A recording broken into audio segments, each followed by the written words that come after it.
नमस्कार दोस्तों, कालजयी कृतिया में आप सभी का स्वागत है। आज मैं लेकर आई हूँ मुंशी प्रेमचंद द्वारा लिखित कहानी दो कब्रें। आइए सुनते हैं। अब न वह यौवन है, न वह नशा, न वह उन्माद। वह महफिल उठ गई, वह दीपक बुझ गया जिससे महफिल की रौनक थी। वह प्रेम मूर्ति कब्र की गोद में सो रही है। हाँ, उसके प्रेम की छाप अब भी हृदय पर है और उसकी अमर स्मृति आँखों के सामने। वीरांगनाओं में ऐसी वफा, ऐसा प्रेम, ऐसा व्रत दुर्लभ है और रईसों में ऐसा विवाह, ऐसा समर्पण, ऐसी भक्ति और भी दुर्लभ। कुंवर रणवीर सिंह रोज़ बिना नागा संध्या समय जोहरा की कब्र के दर्शन करने जाते, उसे फूलों से सजाते, आंसुओं से सींचते। 15 साल गुजर गए, एक दिन भी नागा नहीं हुआ।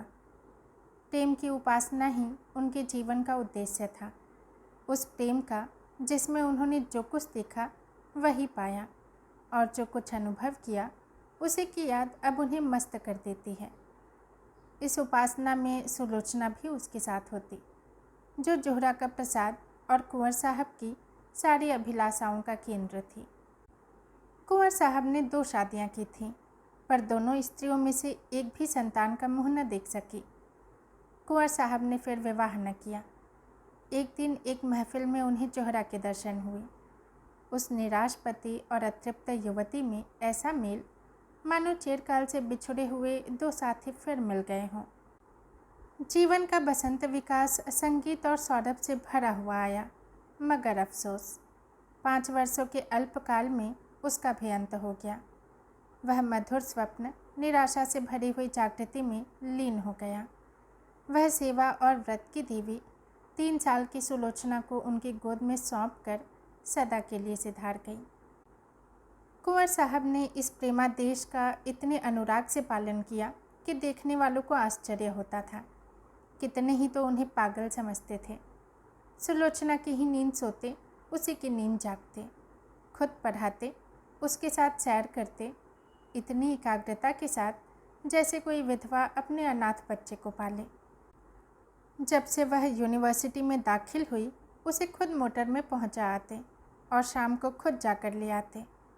वह उसके माथे पर से वह कलंक धो डालना चाहते थे जो मानो विधाता ने क्रूर हाथों से लगा दिया था। धन तो उसे न धो सका, शायद विद्या धो डाले। एक दिन शाम को कुंवर साहब जोहरा के मजार को फूलों से सजा रहे थे और सुलोचना कुछ दूर पर खड़ी अपने कुत्ते को गेंद खिला रही थी कि सहसा उसने अपने कॉलेज के प्रोफेसर डॉक्टर रामेंद्र को आते देखा। सकुचाकर मुंह फेर लिया, मानो उन्हें देखा नहीं। शंका हुई कहीं रामेंद्र इस मजार के विषय में कुछ न पूछ बैठे। यूनिवर्सिटी में दाखिल हुए उसे 1 साल हुआ। इस 1 साल में उसने प्रणय के विविध रूपों को देख लिया था। कहीं क्रीड़ा थी, कहीं विनोद था, कहीं कुत्सा थी, कहीं लालसा थी, कहीं उच्छृंखलता थी, किंतु कहीं वह सहृदयता न थी जो प्रेम का मूल है। केवल रामेंद्र ही एक ऐसे सज्जन थे जिन्हें अपनी ओर ताकते देखकर उसके हृदय में सनसनी होने लगती थी, पर उनकी आंखों में कितनी विवशता, कितनी पराजय, कितनी वेदना छिपी होती थी। रामेंद्र ने कुंवर साहब की ओर देखकर कहा, तुम्हारे बाबा इस कब्र पर क्या कर रहे हैं? सुलोचना का चेहरा कानों तक लाल हो गया। बोली, यही इनकी पुरानी आदत है। रामेंद्र, किसी महात्मा की समाधि है? सुलोचना ने इस सवाल को उड़ा देना चाहा। रामेंद्र यह तो जानते थे कि सुलोचना कुंवर साहब की दास्ता औरत की लड़की है, पर उन्हें यह न मालूम था कि यह उसी की कब्र है और कुंवर साहब अतीत प्रेम के इतने उपासक हैं। मगर यह प्रश्न उन्होंने बहुत धीमे स्वर में न किया था। कुंवर साहब जूते पहन रहे थे। यह प्रश्न उनके कान में पड़ गया। जल्दी से जूता पहन लिया और समीप आकर बोले, संसार की आंखों में तो वह महात्मा न थी, पर मेरी आंखों में थी और है। यह मेरे प्रेम की समाधि है। सुलोचना की इच्छा होती थी यहाँ से भाग जाऊं, लेकिन कुंवर साहब को जोहरा के यशोगान में आत्मिक आनंद मिलता था। रामेंद्र का विस्मय देखकर बोले, इसमें वह देवी सो रही है जिसने मेरे जीवन को स्वर्ग बना दिया था। यह सुलोचना उसी का प्रसाद है। रामेंद्र ने कब्र की तरफ देखकर आश्चर्य से कहा, अच्छा। कुंवर साहब ने मन में उस प्रेम का आनंद उठाते हुए कहा, वह जीवन ही और था प्रोफेसर साहब। ऐसी तपस्या मैंने और कहीं नहीं देखी। आपको फुर्सत हो तो मेरे साथ चलिए, आपको उन यौवन स्मृतियों। सुलोचना बोल उठी, वे सुनाने की चीज़ नहीं है दादा। कुंवर, मैं रामेंद्र बाबू को गैर नहीं समझता। रामेंद्र को प्रेम का यह अलौकिक रूप मनोविज्ञान का एक रत्न सा मालूम हुआ। वह कुंवर साहब के साथ ही उनके घर आईं और कई घंटे तक उन हसरत में डूबी हुई प्रेम स्मृतियों को सुनते रहीं। जो वरदान मांगने के लिए उन्हें साल भर से साहस न होता था, दुविधा में पड़कर रह जाते थे, वह आज उन्होंने मांग लिया। लेकिन विवाह के बाद रामेंद्र को नया अनुभव हुआ। महिलाओं का आना जाना प्रायः बंद हो गया। इसके साथ ही मर्द दोस्तों की आमदरफ्त बढ़ गई। दिन भर उनका तांता लगा रहता था। सुलोचना उनके आदर सत्कार में लगी रहती। पहले 1-2 महीने तक तो रामेंद्र ने इधर ध्यान नहीं दिया, लेकिन जब कई महीने गुजर गए और स्त्रियों ने बहिष्कार का त्याग न किया, तो उन्होंने एक दिन सुलोचना से कहा, यह लोग आजकल अकेले ही आते हैं। सुलोचना ने धीरे से कहा, हाँ देखती तो हूँ। रामेंद्र, इनकी औरतें तो तुमसे परहेज नहीं करती। सुलोचना, शायद करती हूँ। रामेंद्र, मगर वे लोग तो विचारों के बड़े स्वाधीन हैं। इनकी औरतें भी शिक्षित हैं, फिर यह क्या बात है। सुलोचना ने दबी जबान से कहा, मेरी समझ में कुछ नहीं आता। रामेंद्र ने कुछ देर असमंजस में पड़कर कहा, हम लोग किसी दूसरी जगह चले जाएं तो क्या हर्ज, वहाँ तो कोई हमें नहीं जानता होगा। सुलोचना ने अब की तीव्र स्वर में कहा, दूसरी जगह क्यों जाएं? हमने किसी का कुछ बिगाड़ा नहीं है, किसी से कुछ मांगते नहीं। जिसे आना हो आए, ना आना हो ना आए, मुँह क्यों छिपाएं। धीरे धीरे रामेंद्र पर एक और रहस्य खुलने लगा, जो महिलाओं के व्यवहार से कहीं अधिक घृणास्पद और अपमानजनक था। रामेंद्र को अब मालूम होने लगा कि ये महाशय जो आते हैं और घंटों बैठे सामाजिक और राजनीतिक प्रश्नों पर बहसें किया करते हैं, वास्तव में विचार विनिमय के लिए नहीं आते, बल्कि रूप की उपासना के लिए आते हैं। उनकी आंखें सुलोचना को खोजती रहती हैं, उनके कान उसी की बातों की ओर लगे रहते हैं। उसकी रूप माधुरी का आनंद उठाना ही उनका अभीष्ट है। यहाँ उन्हें वह संकोच नहीं होता जो किसी भले आदमी की बहू बेटी की ओर आंखें नहीं उठने देता। शायद वे सोचते हैं यहाँ उन्हें कोई रोक टोक नहीं है। कभी कभी जब रामेंद्र की अनुपस्थिति में कोई महाशय आ जाते तो सुलोचना को बड़ी कठिन परीक्षा का सामना करना पड़ता। अपनी चितवनों से, अपने कुत्सित संकेतों से, अपनी रहस्यपूर्ण बातों से, अपनी लंबी सांसों से उसे दिखाना चाहते थे कि हम भी तुम्हारी कृपा के भिखारी हैं। अगर रामेंद्र का तुम पर 16वां आना अधिकार है तो थोड़ी सी दक्षिणा के अधिकारी हम भी हैं। सुलोचना उस वक्त जहर का घूंट पीकर रह जाती। अब तक रामेंद्र और सुलोचना दोनों क्लब जाया करते थे। वहाँ उदार सज्जनों का अच्छा जमघट रहता था। जब तक रामेंद्र को किसी की ओर संदेह न था, वह उसे आग्रह करके अपने साथ ले जाते थे। सुलोचना के पहुँचते ही यहाँ एक स्फूर्ति सी उत्पन्न हो जाती थी। जिस मेज पर सुलोचना बैठती उसे लोग घेर लेते थे। कभी कभी सुलोचना गाती थी, उस वक्त सबके सब उन्मत्त हो जाते। क्लब में महिलाओं की संख्या अधिक न थी। मुश्किल से 5-6 महिलाएं ही आती थीं, मगर वे भी सुलोचना से दूर दूर रहती थीं। बल्कि अपनी भावभंगिमाओं और कटाक्षों से वे जता देना चाहती थीं कि तुम पुरुषों का दिल खुश करो, हम कुलवधियों के पास तुम नहीं आ सकती। लेकिन जब रामेंद्र पर इस कटु सत्य का प्रकाश हुआ तो उन्होंने क्लब जाना छोड़ दिया। मित्रों के यहाँ आना जाना भी कम कर दिया और अपने यहाँ आने वालों की भी उपेक्षा करने लगे। वह चाहते थे कि मेरे एकांतवास में कोई विघ्न न डाले। आखिर उन्होंने बाहर आने जाना छोड़ दिया। अपने चारों ओर छल कपट का जाल सा बिछा हुआ मालूम होता था। किसी पर विश्वास न कर सकते थे, किसी से सद्व्यवहार की आशा नहीं। सोचते ऐसे धूर्त कपटी दोस्ती की आड़ में गला काटने वाले आदमियों से मिले ही क्यों। वे स्वभाव से मिलनसार आदमी थे, पक्के यारबाश। यह एकांतवास जहाँ न कोई सैर थी, न विनोद, न कोई चहल पहल, उनके लिए कठिन कारावास से कम न था। यद्यपि कर्म और वचन से सुलोचना की दिलजोई करते रहते थे, लेकिन सुलोचना की सूक्ष्म और सशंक आँखों से अब यह बात छिपी न थी कि यह अवस्था इनके लिए दिन दिन असह्य होती जाती थी। वह दिल में सोचती, इनकी यह दशा मेरे ही कारण तो है, मैं ही तो इनके जीवन का कांटा हो गई। एक दिन उसने रामेंद्र से कहा, आजकल क्लब क्यों नहीं चलते? कई सप्ताह हुए घर से निकलते तक नहीं। रामेंद्र ने बेदिली से कहा, मेरा जी कहीं जाने का नहीं करता, अब घर सबसे अच्छा लगता है। सुलोचना, जी तो उगता ही होगा, मेरे कारण यह तपस्या क्यों करते हो? मैं तो न जाऊंगी।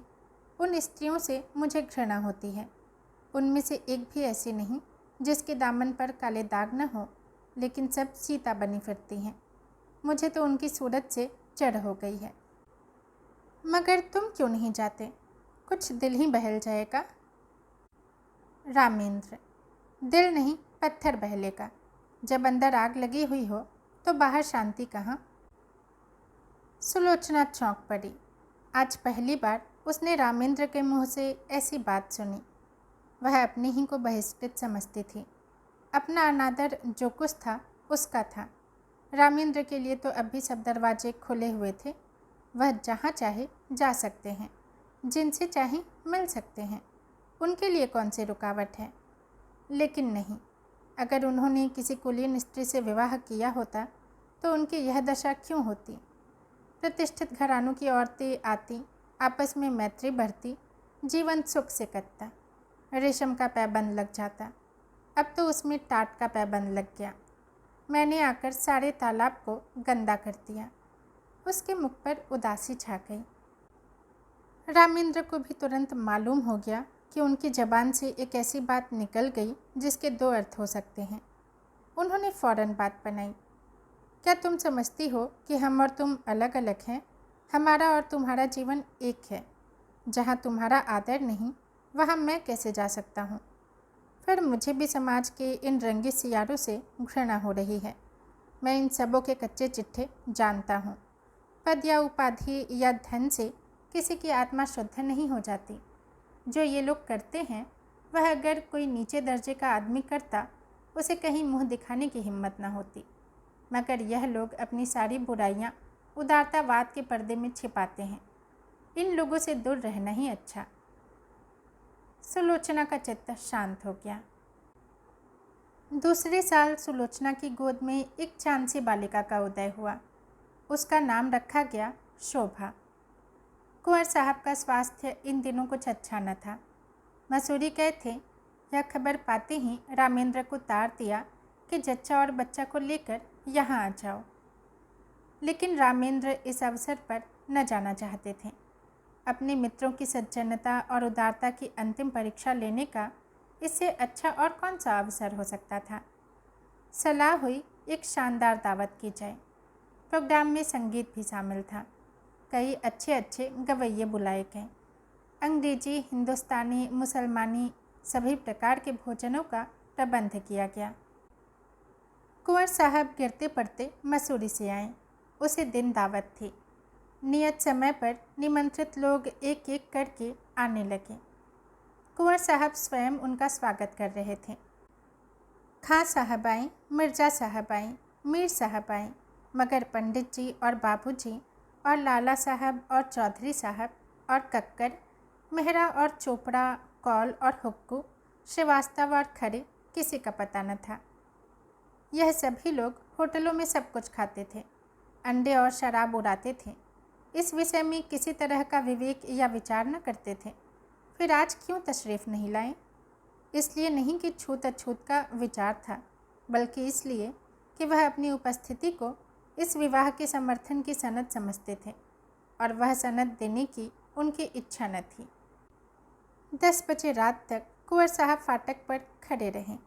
जब उस वक्त तक कोई न आया तो कुंवर साहब ने आकर रामेंद्र से कहा, अब लोगों का इंतजार फजूल है, जो आए हैं उन्हें खिला दो और बाकी सामान गरीबों को दिला दो।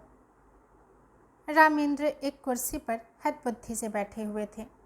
कुंठित स्वर में बोले, जी हाँ, यही तो मैं सोच रहा हूँ। कुंवर, मैंने तो पहले ही समझ लिया था, हमारी तौहीन नहीं हुई, खुद उन लोगों की कलई खुल गई। रामेंद्र, खैर परीक्षा तो हो गई, कहिए तो अभी जाकर एक एक की खबर लूँ। कुंवर साहब ने विस्मित होकर कहा, क्या उनके घर जाकर? रामेंद्र, जी हाँ, पूछो कि आप लोग जो समाज सुधार का राग अलापते फिरते हैं वह किस बल पर? कुंवर, व्यर्थ है, जाकर आराम से लेटो। नेक और बद की सबसे बड़ी पहचान अपना दिल है। अगर हमारा दिल गवाही दे कि यह काम बुरा नहीं, तो फिर सारी दुनिया मुंह फेर ले, हमें किसी की परवाह न करनी चाहिए। रामेंद्र, लेकिन मैं इन लोगों को यूँ न छोड़ूंगा, एक एक की बखिया उधेड़ कर न रख दो तो मेरा नाम नहीं। यह कहकर उन्होंने पत्तल और सकोरे उठवा उठवा कर कंगालों को देना शुरू किया। रामेंद्र सैर करके लौटे ही थे कि वैश्याओं का एक दल सुलोचना को बधाई देने के लिए आ पहुंचा। जोहरा की एक सगी भतीजी थी, गुलनार। सुलोचना के यहाँ पहले बराबर आती जाती थी, इधर 2 साल से न आई थी। यह उसी का बधावा था। दरवाजे पर अच्छी खासी भीड़ जमा हो गई थी। रामेंद्र ने यह शोरगुल सुना। गुलनार ने आगे बढ़कर उन्हें सलाम किया और बोली, बाबूजी, बेटी मुबारक, बधावा लाई हूँ। रामेंद्र पर मानो लकवा सा गिर गया, सिर झुक गया और चेहरे पर कालिमा से पुत गई। न मुँह से बोले, न किसी को बैठने का इशारा किया, न वहाँ से हिले, बस मूर्तिवत खड़े रह गए। एक बाजारी औरत से नाता पैदा करने का ख्याल इतना लज्जास्पद था, इतना जघन्य कि उसके सामने सज्जनता भी मौन रह गई। इतना शिष्टाचार भी न कर सके कि सबों को कमरे में ले जाकर बिठा तो देते। आज पहली ही बार उन्हें अपने अध्यापतन का अनुभव हुआ। मित्रों की कुटिलता और महिलाओं की उपेक्षा को वह उनका अन्याय समझते थे, अपना अपमान नहीं। लेकिन यह बधावा उनकी अबाध उदारता के लिए भी भारी था। सुलोचना का जिस वातावरण में पालन पोषण हुआ था वह एक प्रतिष्ठित हिंदू कुल का वातावरण था। यह सच है कि अब भी सुलोचना नित्य जोहरा के मजार की परिक्रमा करने जाती थी, मगर जोहरा अब एक पवित्र स्मृति थी, दुनिया की मलिनताओं और कलुषताओं से रहित। गुलनार से नातेदारी और परस्पर निबाह दूसरी बात थी। जो लोग तस्वीरों के सामने सिर झुकाते हैं, उन पर फूल चढ़ाते हैं, वे भी तो मूर्ति पूजा की निंदा करते हैं। एक स्पष्ट है, दूसरा सांकेतिक। एक प्रत्यक्ष है, दूसरा आंखों से छिपा हुआ। सुलोचना अपने कमरे में चेक की आड़ में खड़ी रामेंद्र का असमंजस और क्षोभ देख रही थी। जिस समाज को उसने अपना उपास्य बनाना चाहा था, उसके द्वार पर सिजदे करते उसे बरसों हो गए थे। उसकी तरफ से निराश होकर उसका हृदय इस समय उससे विद्रोह करने पर तुला हुआ था। उसके जी में आता था, गुलनार को बुलाकर गले लगा लूं। जो लोग मेरी बात भी नहीं पूछते, उनकी खुशामद क्यों करूं? यह बेचारियां इतनी दूर से आई हैं, मुझे अपना समझकर ही तो। उनके दिल में प्रेम तो है, यह मेरे सुख दुख में शरीक होने को तैयार तो हैं। आखिर रामेंद्र ने सिर उठाया और शुष्क मुस्कान के साथ गुलनार से बोले, आइए, आप लोग अंदर चले आइए। यह कहकर वह आगे आगे रास्ता दिखाते हुए दीवान खाने की ओर चले कि सहसा महरी निकली और गुलनार के हाथ में एक पुर्जा देकर चली गई। गुलनार ने वह पुर्जा लेकर देखा और उसे रामेंद्र के हाथ में देकर वहीं खड़ी हो गई। रामेंद्र ने पुर्जा देखा। लिखा था, बहन गुलनार, तुम यहाँ नाहक आई, हम लोग यूं ही बदनाम हो रहे हैं। अब और बदनाम मत करो, बधावा वापस ले जाओ। कभी मिलने का जी चाहे रात को आना, और अकेली। मेरा जी तुमसे लिपट कर रोने के लिए तड़प रहा है, मगर मजबूर हूँ। रामेंद्र ने पुर्जा फाड़ कर फेंक दिया और उद्दंड होकर बोले, इन्हें लिखने दो, मैं किसी से नहीं डरता, अंदर आओ। गुलनार ने एक कदम पीछे फिर कर कहा, नहीं बाबूजी, अब हमें आज्ञा दीजिए। रामेंद्र, 1 मिनट तो बैठो। गुलनार, जी नहीं, 1 सेकंड भी नहीं। गुलनार के चले जाने के बाद रामेंद्र अपने कमरे में जा बैठे। जैसी पराजय उन्हें आज हुई, वैसी पहले कभी नहीं हुई। वह आत्माभिमान, वह सच्चा क्रोध जो अन्याय के ज्ञान से पैदा होता है, लुप्त हो गया था। उसकी जगह लज्जा थी और ग्लानि। इस बधावे की क्यों सूझ गई? जो तो कभी आती जाती न थी, आज न जाने कहाँ से फट पड़ी। कुंवर साहब होंगे इतने उदार। उन्होंने जोहरा के नातेदारों से भाईचारे का निबाह किया होगा। मैं इतना उदार नहीं हूँ। कहीं सुलोचना छिपकर इसके पास आती जाती तो नहीं? लिखा भी तो है कि मिलने का जी चाहे तो रात को आना, और अकेली। क्यों न हो, खून तो वही है, मनोवृत्ति वही, विचार वही, आदर्श वही। माना कुंवर साहब के घर में पालन पोषण हुआ, मगर रक्त का प्रभाव इतनी जल्दी नहीं मिट सकता। अच्छा, दोनों बहनें मिलती होंगी तो उनमें क्या बातें होती होंगी? इतिहास या नीति की चर्चा तो नहीं हो सकती, वही निर्लज्जता की बातें होती होंगी। गुलनार अपना वृतांत कहती होगी, उस बाजार के खरीदारों और दुकानदारों के गुण दोषों पर बहस होती होगी। यह तो हो नहीं सकता कि गुलनार इसके पास आते ही अपने को भूल जाए और कोई भद्दी, अनर्गल और कलुषित बातें न करे। एक क्षण में उनके विचारों ने पलटा खाया। मगर आदमी बिना किसी से मिले जुले रह भी तो नहीं सकता। यह भी तो एक तरह की भूख है। भूख में अगर शुद्ध भोजन न मिले तो आदमी जूठा खाने से भी परहेज नहीं करता। अगर इन लोगों ने सुलोचना को अपनाया होता, उसका यूँ बहिष्कार न करते, तो उसे क्यों ऐसे प्राणियों से मिलने की इच्छा होती? उसका कोई दोष नहीं। यह सारा दोष परिस्थितियों का है, जो हमारे अतीत की याद दिलाती रहती है। रामेंद्र इन्हीं विचारों में पड़े हुए थे कि कुंवर साहब आ पहुँचे और कटु स्वर में बोले, मैंने सुना गुलनार अभी बधावा लाई थी, तुमने उसे लौटा दिया? रामेंद्र का विरोध सजीव हो उठा। बोले, मैंने तो नहीं लौटाया, सुलोचना ने लौटाया, पर मेरे ख्याल में अच्छा किया। कुंवर, तो यह कहो तुम्हारा इशारा था।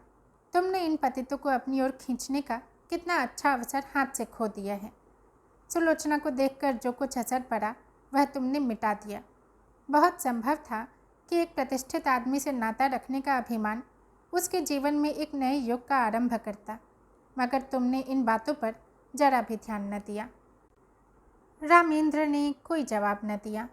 कुंवर साहब जरा उत्तेजित होकर बोले, आप लोग यह क्यों भूल जाते हैं कि हर एक बुराई मजबूरी से होती है।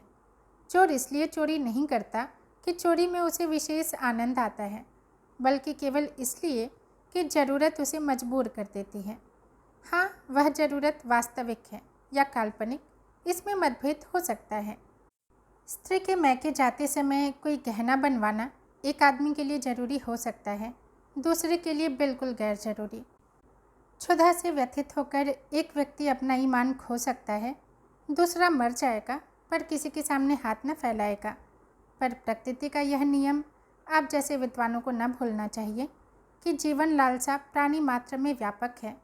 जिंदा रहने के लिए आदमी सब कुछ कर सकता है। जिंदा रहना जितना ही कठिन होगा, बुराइयां भी उसी मात्रा में बढ़ेंगी। जितना ही आसान होगा, उतनी ही बुराइयां कम होंगी। हमारा यह पहला सिद्धांत होना चाहिए कि जिंदा रहना हर एक के लिए सुलभ हो। रामेंद्र बाबू, आपने इस वक्त इन लोगों के साथ वही व्यवहार किया जो दूसरे आपके साथ कर रहे हैं और जिससे आप बहुत दुखी हैं। रामेंद्र ने इस लंबे व्याख्यान को इस तरह सुना जैसे कोई पागल बक रहा हो। इस तरह की दलीलों का वह खुद कितनी ही बार समर्थन कर चुके थे, पर दलीलों से व्यथित अंग की पीड़ा नहीं शांत होती। पतित स्त्रियों का नातेदार की हैसियत से द्वार पर आना इतना अपमानजनक था कि रामेंद्र किसी दलील से पराभूत होकर उसे भूल न सकते थे। बोले, मैं ऐसे प्राणियों से कोई संबंध नहीं रखता, यह विष अपने घर में नहीं फैलाना चाहता। सहसा सुलोचना भी कमरे में आ गई। प्रसव काल का असर अभी बाकी था, पर उत्तेजना ने चेहरे को आरक्त कर रखा था। रामेंद्र सुलोचना को देखकर तेज हो गए। वह उसे जता देना चाहते थे कि इस विषय में मैं एक रेखा तक जा सकता हूँ, उसके आगे किसी तरह नहीं जा सकता। बोले, मैं यह कभी पसंद न करूँगा कि कोई बाजारी औरत किसी भेष में मेरे घर आए। रात को अकेले या सूरत बदल कर आने से इस बुराई का असर नहीं मिट सकता। मैं समाज के दंड से नहीं डरता, इस नैतिक विष से डरता हूँ। सुलोचना अपने विचार में मर्यादा रक्षा के लिए काफ़ी आत्मसमर्पण कर चुकी थी। उसकी आत्मा ने अभी तक उसे क्षमा न किया था। तीव्र स्वर में बोली, क्या तुम चाहते हो कि मैं इस कैद में अकेली जान दे दूँ? कोई तो हो जिससे आदमी हंसे बोले। रामेंद्र ने गर्म होकर कहा, हंसने बोलने का इतना शौक था तो मेरे साथ विवाह न करना चाहिए था। विवाह का बंधन बड़ी हद तक त्याग का बंधन है। जब तक संसार में इस विधान का राज्य है और स्त्री कुल मर्यादा की रक्षक समझी जाती है, उस वक्त तक कोई मर्द यह स्वीकार न करेगा कि उसकी पत्नी बुरे आचरण के प्राणियों से किसी प्रकार का संसर्ग रखे। कुंवर साहब समझ गए कि इस वाद विवाद से रामेंद्र और भी जिद पकड़ लेंगे और मुख्य विषय लुप्त हो जाएगा, इसलिए नम्र स्वर में बोले, लेकिन बेटा, यह क्यों ख्याल करते हो कि ऊंचे दर्जे की पढ़ी लिखी स्त्री दूसरों के प्रभाव में आ जाएगी, अपना प्रभाव न डालेगी? रामेंद्र, इस विषय में शिक्षा पर मेरा विश्वास नहीं। शिक्षा ऐसी कितनी ही बातों को मानती है जो रीति नीति और परंपरा की दृष्टि से त्याज्य हैं। अगर पाँव फिसल जाए तो हम उसे काट कर फेंक नहीं देते। पर मैं इस एनोलॉजी के सामने सिर झुकाने को तैयार नहीं हूँ। मैं स्पष्ट कह देना चाहता हूँ कि मेरे साथ रहकर पुराने संबंधों का त्याग करना पड़ेगा। इतना ही नहीं, मन को ऐसा बना लेना पड़ेगा कि ऐसे लोगों से उसे खुद घृणा हो। हमें इस तरह अपना संस्कार करना पड़ेगा कि समाज अपने अन्याय पर लज्जित हो, न यह कि हमारे आचरण ऐसे भ्रष्ट हो जाएं कि दूसरों की निगाह में यह तिरस्कार और चित्त का स्थान पा जाए। सुलोचना ने उद्वेलित होकर कहा, स्त्री इसके लिए मजबूर नहीं है कि वह आपकी आंखों से देखे और आपके कानों से सुने। उसे यह निश्चय करने का अधिकार है कि कौन सी चीज़ उसके हित की है, कौन सी नहीं। कुंवर साहब भयभीत होकर बोले, सिल्लो, तुम भूली जाती हो कि बातचीत में हमेशा मुलायम शब्दों का व्यवहार करना चाहिए। हम झगड़ा नहीं कर रहे हैं, केवल एक प्रश्न पर अपने अपने विचार प्रकट कर रहे हैं। सुलोचना ने निर्भीकता से कहा, जी नहीं, मेरे लिए बेड़ियाँ तैयार की जा रही हैं। मैं इन बेड़ियों को पहनकर नहीं रह सकती। मैं अपनी आत्मा को उतना ही स्वाधीन समझती हूँ जितना कोई मर्द समझता है। रामेंद्र ने अपनी कठोरता पर कुछ लज्जित होकर कहा, मैंने तुम्हारी आत्मा की स्वाधीनता को छीनने की कभी इच्छा नहीं की और न मैं इतना विचारहीन हूँ। शायद तुम भी इसका समर्थन करोगी, लेकिन क्या तुम्हें विपरीत मार्ग पर चलते देखूं तो मैं तुम्हें समझा भी नहीं सकता। सुलोचना, उसी तरह जैसे मैं तुम्हें समझा सकती हूँ, तुम मुझे मजबूर नहीं कर सकते। रामेंद्र, मैं इसे नहीं मान सकता। सुलोचना, अगर मैं अपने किसी नातेदार से मिलने जाऊं तो आपकी इज्जत में बट्टा लगता है। क्या इसी तरह आप यह स्वीकार करेंगे कि आपका व्यभिचारियों से मिलना जुलना मेरी इज्जत में दाग लगाता है? रामेंद्र, हाँ, मैं मानता हूँ। सुलोचना, आपका कोई व्यभिचारी भाई आ जाए तो आप उसे दरवाजे से भगा देंगे? रामेंद्र, तुम मुझे इसके लिए मजबूर नहीं कर सकती। सुलोचना, और आप मुझे मजबूर कर सकते हैं। बेशक। क्यों? इसलिए कि मैं पुरुष हूँ, इस छोटे से परिवार का मुख्य अंग हूँ, इसीलिए कि तुम्हारे ही कारण मुझे। रामेंद्र कहते कहते रुक गए, पर सुलोचना उनके मुंह से निकलने वाले शब्दों को ताड़ गई। उसका चेहरा तमतमा उठा, मानो छाती में बर्छी से लग गई। मन में ऐसा उद्वेग उठा कि इसी क्षण घर छोड़कर सारी दुनिया से नाता तोड़कर चली जाऊं और फिर इन्हें कभी मुँह न दिखाऊं। अगर इसी का नाम विवाह है तो किसी की मर्जी की गुलाम होकर रहूं, अपमान सहन करूं, तो ऐसे विवाह को दूर ही से सलाम है। वह तैस में आकर कमरे से निकलना चाहती थी कि कुंवर साहब ने लपक कर उसे पकड़ लिया और बोले, क्या करती हो बेटी, घर में जाओ, क्यों रोती हो? अभी तो मैं जीता हूँ, तुम्हें क्या गम है? रामेंद्र बाबू ने ऐसी कोई बात नहीं कही और न कहना चाहते थे। फिर आपस की बातों का क्या बुरा मानना। किसी अवसर पर तुम भी जो जी में आए कह लेना। यो समझाते हुए कुंवर साहब उसे अंदर ले गए। वास्तव में सुलोचना कभी गुलनार से मिलने की इच्छुक न थी। वह स्वयं उससे भागती थी। एक क्षणिक आवेश में उसने गुलनार को वह पुर्जा लिख दिया था।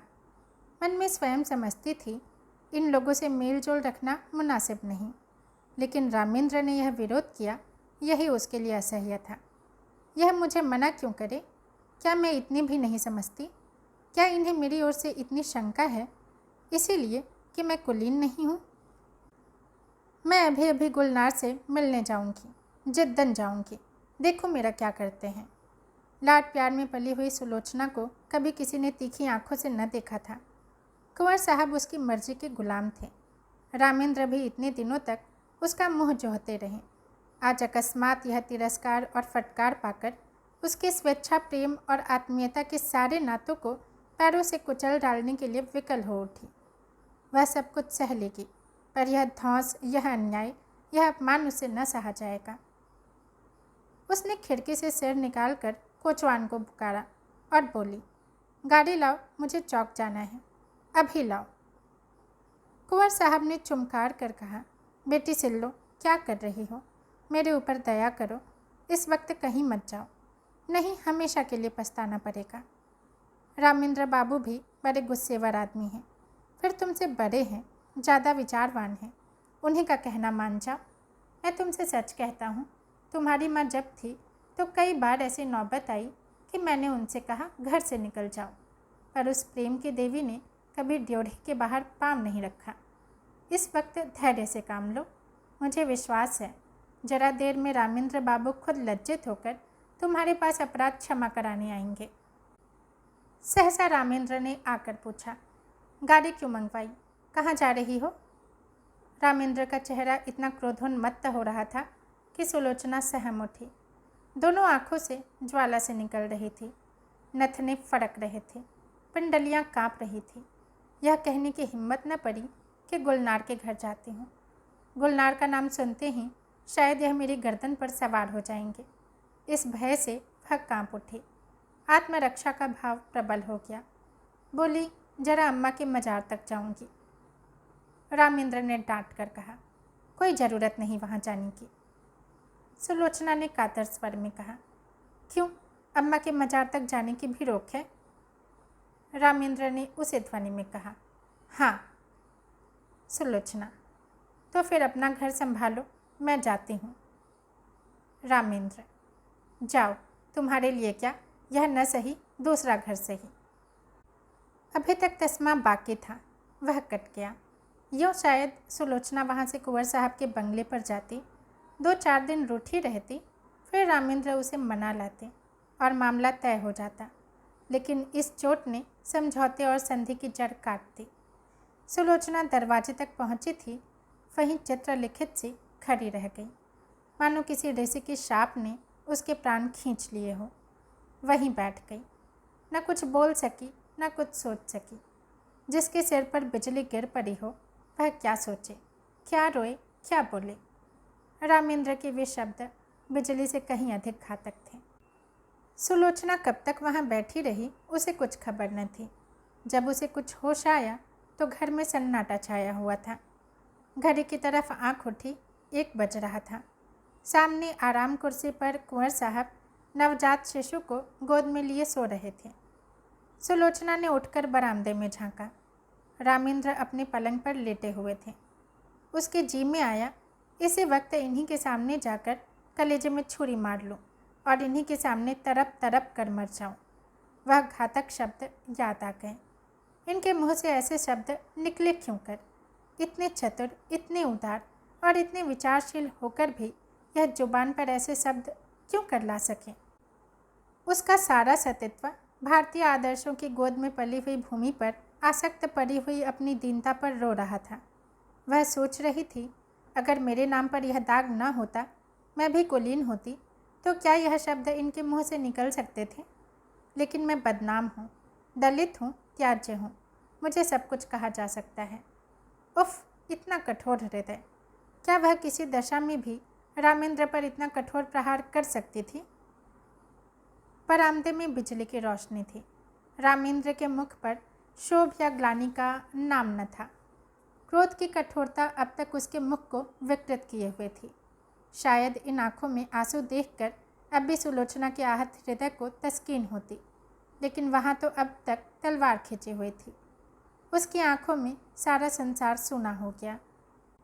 सुलोचना फिर अपने कमरे में आई। कुंवर साहब की आंखें अभी बंद थीं। इन चंद घंटों ही में उनका तेजस्वी मुख कांतिहीन हो गया था। गालों पर आंसुओं की रेखाएं सूख गई थीं। सुलोचना ने उनके पैरों के पास बैठकर सच्ची भक्ति के आंसू बहाए। हाय, मुझे भागिनी के लिए इन्होंने कौन कौन से कष्ट नहीं झेले, कौन कौन से अपमान नहीं सहे। अपना सारा जीवन ही मुझ पर अर्पण कर दिया, और उसका यह हृदय विदारक अंत। सुलोचना ने फिर बच्चे को देखा, मगर उसका गुलाब सा विकसित मुँह देखकर भी उसके हृदय में ममता की तरंग न उठी। उसने उसकी तरफ से मुँह फेर लिया। यही वह अपमान की मूर्तिमान वेदना है जो इतने दिनों मुझे भोगनी पड़ी। मैं इसके लिए क्यों अपने प्राण संकट में डालूं? अगर उसके निर्दयी पिता को उसका प्रेम है तो उसको पाले, और एक दिन वह भी उसी तरह रोए जिस तरह आज मेरे पिता को रोना पड़ रहा है। ईश्वर अब की अगर जन्म देना तो किसी भले आदमी के घर जन्म देना। जहाँ जोहरा का मजार था उसी के बगल में एक दूसरा मजार बना हुआ है। जोहरा के मजार पर घास जमाई है, जगह जगह से चूना गिर गया है, लेकिन दूसरा मजार बहुत साफ सुथरा और सजा हुआ है। उसके चारों तरफ गमले रखे हुए हैं और मजार तक जाने के लिए गुलाब के बेलों की रविशें बनी हुई है। शाम हो गई है। सूर्य की क्षीण उदास पीली किरणें मानो उस मजार पर आंसू बहा रही हैं। एक आदमी अपनी 3-4 साल की बालिका को गोद में लिए हुए आया और उस मजार को अपने रुमाल से साफ करने लगा। रविशों में जो पत्तियां पड़ी थीं उन्हें चुनकर साफ किया और मजार पर सुगंध छिड़कने लगा। बालिका दौड़ दौड़ कर तितलियों को पकड़ने लगी। यह सुलोचना की मजार है। उसकी आखिरी नसीहत थी कि मेरी लाश जलाई न जाए, मेरी माँ के बगल में मुझे सुला दिया जाए। कुंवर साहब तो सुलोचना के बाद 6 महीने से ज़्यादा न चल सके। हाँ, रामेंद्र अपने अन्याय का पश्चाताप कर रहे हैं। शोभा अब 3 साल की हो गई है और उसे विश्वास है कि एक दिन उसकी माँ इसी मजार से निकलेगी। दोस्तों, कहानी यहीं समाप्त होती है। यदि पसंद आई हो तो लाइक करें, कमेंट करें और चैनल को सब्सक्राइब भी ज़रूर करें। धन्यवाद।